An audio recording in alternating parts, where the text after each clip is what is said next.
Hi, my name is David Benavides, and I'm talking to you straight from Illinois English School in Ibarra, Ecuador. And we're doing a series for the students that is about subjects.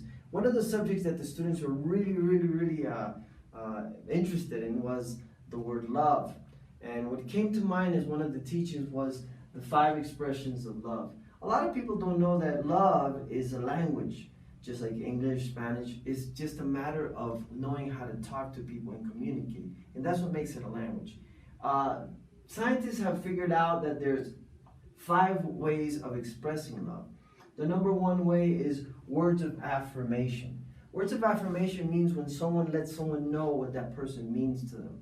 Like when your mom says cutie, sweetie, little words that sometimes makes you feel like a little kid, but it's the way of the mom expressing that she loves the child, or the father as well. Words of affirmation is when a husband affirms his wife. He says, he says beautiful things to her. That's words of affirmation.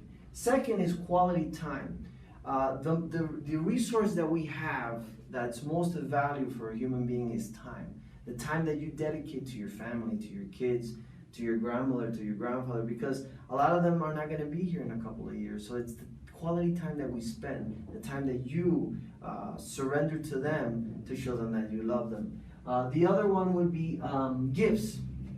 Gifts is probably the one that I love the most. Who doesn't love to get gifts, right? And it doesn't have to be an expensive gift. You can get a gift just that's symbolic. It could be a postcard, something that lets the person know that they're special. Gifts. And I'm not talking about gifts that you get in your birthday or New Year's or those calendar dates. No, we're talking about gifts that you get for nothing, just for being the person that you are, and it makes you feel special. The next one would be acts of service. Now, acts of service, it would be like doing your mom's cleaning your mom's house or cleaning your brother's room, something that they're gonna catch them by surprise. I had a friend in Jersey that washed my car. My car was always dirty, never had time to clean my car, and he decided to clean my car while I was working. When I got out of work, I couldn't even recognize my car, and he did something that really caught my eye. When I asked him why did he do it, he says, because you're my friend, and I love you, man. So, love is expressed in all these different ways. The 5th one is the most common, which is physical touch, a hug, a kiss.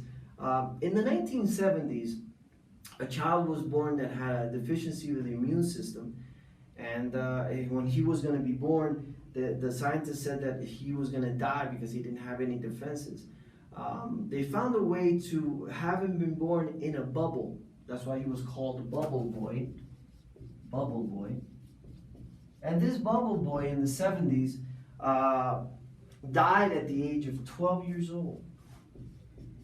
And when scientists found out why he died, they found out it wasn't because of a bacteria or a virus. It was because of the lack of getting hugged and kissed by his own parents. So physical touch is very important. As you can see, words of affirmation, quality time, gifts, acts of service, and physical touch are all different ways of expressing love. And we sometimes have all of them. Now I have all of them because I'm conscious about all of them. Sometimes we have 1 or 2. And it's important to know which ones you have so you can work the ones that you don't have. A lot of times people don't get along in relationships because they express by words, but they don't express physically. And they have the spouse or the husband or wife express it physically, but they don't express it with words. We only recognize what we give. So it's good to know all of them and to practice all of them. I hope you like this lesson and I hope you apply it. Let love rule you through expression.